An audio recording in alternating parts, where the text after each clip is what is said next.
A narrow, overgrown dirt path stretches ahead, disappearing into an ominous shroud of silence. The path leads to a decrepit house, its presence a stark, unsettling stain on the landscape. Crooked, skeletal trees loom, their gnarled branches like bony fingers pointing towards the desolate structure.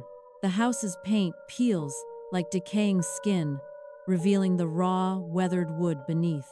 Fractured windows stare out like tired, hollow eyes, reflecting a bleak and broken history.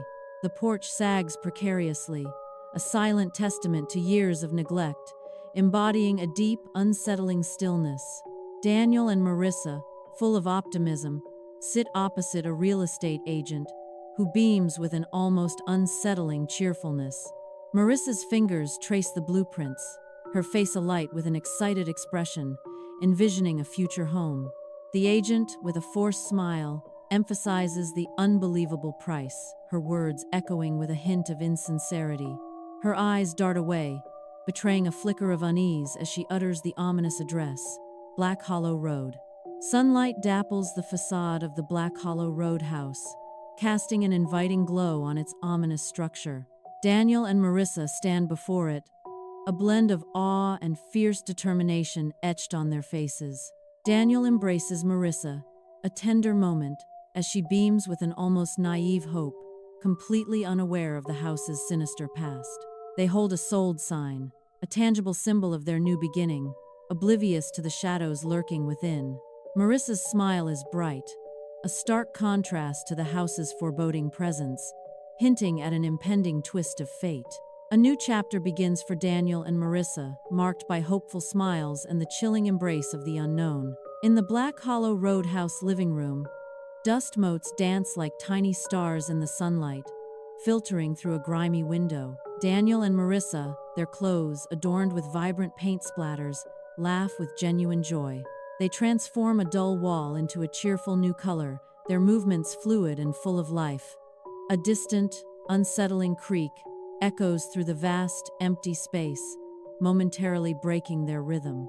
Daniel, with a playful shrug, dismisses the sound, a hint of nonchalance in his eyes. "Just settling," he says, his voice light, yet the echo lingers in the quiet room. In the warm glow of the kitchen, Marissa hums softly as she prepares dinner, a picture of domestic tranquility. A soft, rhythmic tapping emerges from the walls near the staircase, a subtle disruption to the evening calm. Marissa pauses, her head cocked, listening intently as the faint sound pierces the quiet. Shrugging off the eerie noise, she returns to her cooking, dismissing the unsettling rhythm. Oblivious to the strange tapping, Daniel enters the kitchen, his presence a comforting warmth. He gently kisses Marissa's forehead, a tender moment undisturbed by the hidden sounds. A sudden, icy draft sweeps through the dimly lit hallway, making Marissa shiver uncontrollably.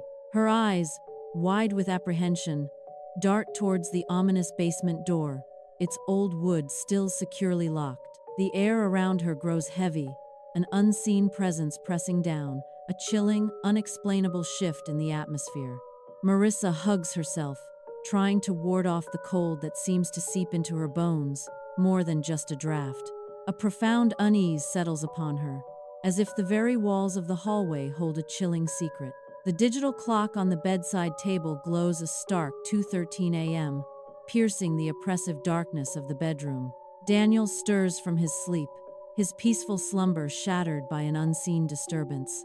Marissa nudges Daniel awake, her touch urgent and filled with an unspoken dread. A slow, heavy thud reverberates from downstairs, a chilling sound that echoes in the silent house.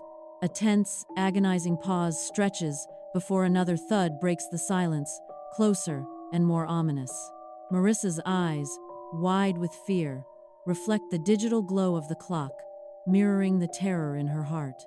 Daniel holds his breath, straining to hear, the air in the bedroom thick with an unsettling stillness.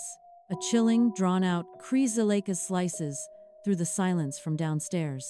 The unmistakable sound of a heavy door slowly opening echoes through the hollow house, a harbinger of dread. Daniel whispers to himself, a desperate plea for reality. "You're dreaming." Daniel, flashlight beam cutting through the oppressive darkness, cautiously descends the creaking main staircase. The living room below lies swallowed by shadow, an abyss of unseen terrors. His light reveals the basement door, a chilling sight that makes his blood run cold. He distinctly remembers locking it, yet it now stands ajar, a sliver of deeper darkness beckoning from within. A cold dread washes over him as the silence of the house presses in. Daniel's trembling flashlight beam cuts a shaky circle through the oppressive darkness, hinting at unseen terrors below. He points the wavering light down a set of worn wooden stairs, each step a silent promise of the unknown. A chilling groan escapes from beneath his cautious weight as he descends, the air growing noticeably colder around him. The musty, earthy smell of decay clings to his nostrils, a visceral warning of what lies ahead. The beam sweeps across cobweb-laden stone walls, revealing stacks of old, dusty boxes, their contents a mystery. Nothing appears out of the ordinary, yet the palpable tension in the air screams of an impending threat. Daniel, his face pale and drawn, emerges from the dark basement, a silent terror etched into his features. He shoves the heavy basement door shut with deliberate force, the ominous thud echoing through the quiet house. His hands tremble slightly as he double-checks the lock, a new wave of profound unease washing over him. From the top of the stairs, Marissa watches him, her eyes wide with a chilling mixture of fear and deep concern. Marissa stands in the kitchen, her gaze fixed on the polished wooden floor, a silent dread beginning to settle. A trail of small, muddy footprints emerges from the basement door, stark against the gleaming wood. The tiny prints stretch across the floor, ending abruptly at the hallway mirror, too small to be Daniel's. A sharp gasp catches in Marissa's throat, her eyes widening with dawning horror at the impossible sight. Marissa approaches a dusty hallway mirror, its surface veiled in a thin film of neglect. On the mirror, etched in spectral condensation, are the chilling words, "Stay."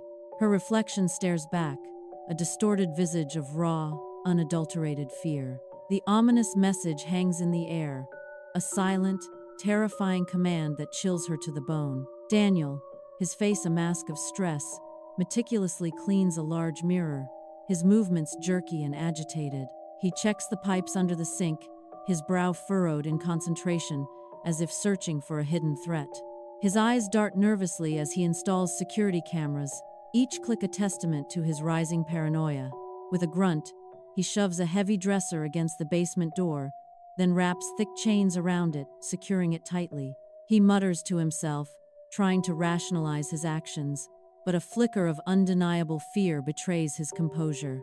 The bedroom plunges into an inky blackness as the power dies, a chilling silence descending. Daniel's phone screen flickers erratically, security camera feeds distorting into static, then darkness.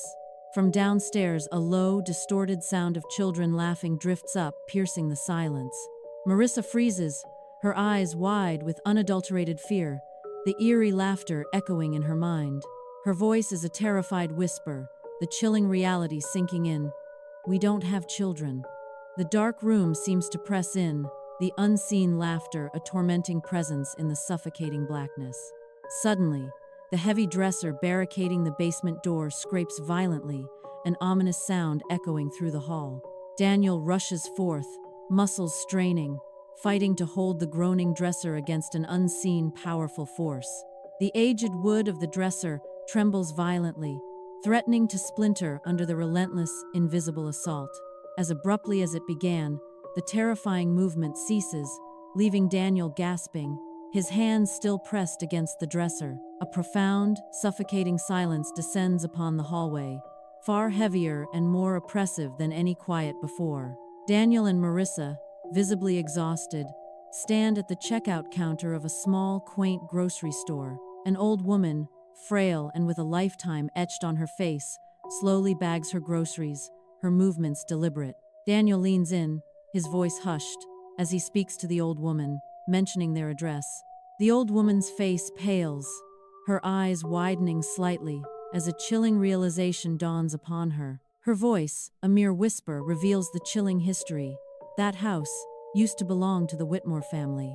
At Ashford grocery store, the old woman, her face a map of time, begins a chilling tale of the Whitmores. She recounts parents found dead, children vanished without a trace, and no sign of forced entry. Only muddy footprints by the basement and a mirror hint at the unsettling mystery. Marissa, her brow deeply furrowed, presses, "Where did the children go?" The old woman's eyes hold ancient fear as she whispers, "They say the house kept them." In the dead of night, Marissa lies motionless, her eyes fixed on the ceiling, lost in the oppressive silence. The digital clock on the nightstand glows with a stark, unsettling red. 2:13 a.m. Suddenly, a soft, chilling whisper slithers through the air, right beside her ear, piercing the quiet. The voice, eerie and playful, beckons her with a sinister invitation. "Play with us." Marissa gasps, her body jolting upright in bed, eyes wide with terror as she screams, "Ah!" Her heart pounds in her chest, the chilling whisper still echoing in the suffocating darkness. Three small, shadowy figures emerge from the darkness, their forms unnerving at the foot of the bed. Their heads are tilted at an unnatural angle, their eyes voids of absolute blackness, chilling to the bone. Suddenly, Marissa's blood-curdling scream shatters the silence, and Daniel's eyes snap open in terror. The terrifying figures instantly dissipate into thin air, leaving behind only a lingering, icy chill. Daniel's heart pounds in his chest, the chilling presence of the vanished entities still palpable in the room. Small, muddy handprints mysteriously materialize on the bedroom walls, their silent presence chilling the air. The prints begin to slide, an unsettling, slow crawl towards the bedroom door, as if pulled by an unseen force. Daniel's face contorts with sheer panic as he seizes Marissa's hand, his grip desperate and urgent. Together, they bolt from the room, leaving the chilling spectacle behind them, their escape a frantic blur. They reach the Black Hollow Roadhouse front door, its sturdy frame a silent barrier against unseen forces. Despite their efforts, the door remains stubbornly shut, as if an invisible hand pulls it from the outside. A sudden, chilling drop in temperature makes their breath fog in the air, a visible sign of an unnatural presence. The hallway mirror, once a familiar reflection, now shimmers with an eerie, indistinct image. A ghostly form begins to coalesce in the glass, a terrifying reflection that is not their own. The chilling reflection intensifies, a silent scream of terror caught in the mirrored depths. In the hallway mirror, Daniel and Marissa stand frozen, their faces spectral and pale. Behind their reflections, three spectral children appear, their grins unnaturally wide and chilling. The real Daniel turns, seeing only the empty, silent hallway, oblivious to the horror within the glass. In the mirror, the children step forward, one by one, their bodies emerging from the glass, dripping with mud. Their movements are jerky and unnatural, like broken dolls, as a chilling voice whispers, "You said you'd stay." The house vibrates violently, cracks spiderwebbing across the ceiling as dust rains down like a chilling omen. The ancient basement door explodes inward, revealing a gaping abyss of absolute darkness as the children chant, "You live here now." Daniel, clutching Marissa's hand, shoves her towards an ornate mirror, a desperate echo of the previous owner's chilling tradition. The mirror shatters, and Marissa is gone. Through the broken portal as Daniel declares, "I accept the house and all that remains." Marissa stirs on the front lawn, disoriented, as dappled sunlight filters through the overhead trees, painting shifting patterns on her face. The chirping of birds forms a gentle morning song, a stark contrast to the silent, ominous house, its front door slightly ajar. Weeks later, the house stands vacant, a for sale sign now planted on its lawn, Daniel's absence a palpable void. At 2:13 a.m., the basement door of the house creaks open with a chilling groan, once more inviting darkness.